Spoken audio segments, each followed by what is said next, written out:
listen, there are two things that you need to do when you're building a brand. Number one is your brand needs to be aspirational, and number two, the consumer needs to see themselves in your brand. So let's look at the advertisement that was done recently by Clean It. It has caused a lot of controversy in the marketing world. I've seen a lot of discussions going around it.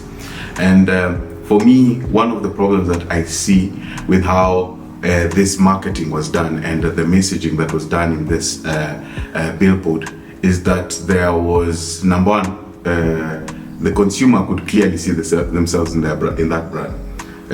I think one of the things that you would notice with that ad is that it was targeted, number one, to your female consumer.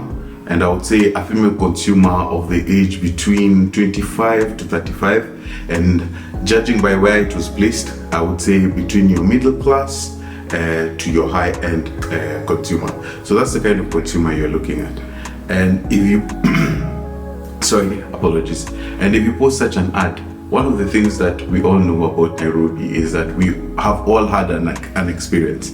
By the time you're getting to 25, I would say that this billboard would be an experience that you would have undergone or you would have gone through in the streets of Nairobi. Now, is it a pleasant experience? Right?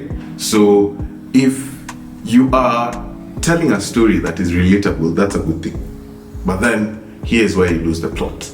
You lose the plot when the story you're telling is not aspirational. Remember, the whole thing about aspiration is one of the things that you're driving is you're trying to make sure that the consumer wants to do what they want to do with that brand. If they're traveling and they want to carry their sunnies, they want to make sure that they're carrying a particular kind of sunnies, maybe your Waridis. Waridis is a really cool Kenyan brand that I love, so yeah, go check them out. If it's it's a soap brand, what brand am I using and why am I using that brand? I think one of the things that Omo used to try and do very, very strongly in the past ads is that it used to show how Omo is gentle to the to the hands of our moms when they're washing. It's gentle to the hands, because I think one of the biggest things that consumer pains that people had then was that the detergents were hurting their fingers.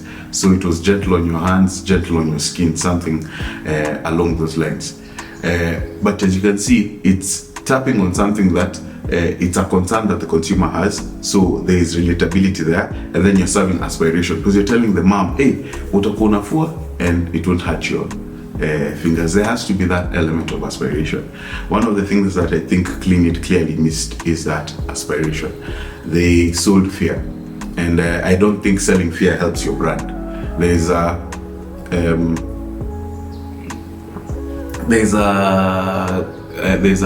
potential client that actually approached me off social media, and they were like, hey Saka, I want to build this brand. They do a lot of pesticides, has really good equipment and all that. The business is nice and robust, but then when you go to their social media page, one of the things that they've done with the pesticides is that they have pictures of snakes. They put like a snake, and then they say no, this pesticide will kill that snake. But then one of the things I told him is like one of the animals that people in Africa generally do not like to ever see is a snake. So if I go to a page and I am seeing a snake, let me guarantee that I would not even be interested in continuing to look at your page. So it's fine, you're selling a service that I might need, but then just how you market it, how you present it, yeah, if you're selling fear, people will not resonate with your brand. So one of the things that you need to do is, number one, always sell aspiration. How does the consumer feel like, I need this brand and I need to be doing what I'm doing with this brand? You need to sell that aspiration. And then the second thing is always make sure that the consumer is able to see themselves in your brand. So if you go back to our videos, there's one analogy that I give that I always stick by. When you're trying to build a brand, always remember that your brand needs to be a mirror. So that means that the consumer can see themselves in your brand, but it also needs to be a window. And the window meaning that the consumer can look out and they can see, there's an aspiration So would you want to look out of a window that is serving aspiration? You're seeing a landscape, you're seeing the sunset in the hills, or would you like to go on a window that is selling fear, while you're just seeing snakes, you're seeing your boyfriend cheating? Is that like a message that you want your brand to sell?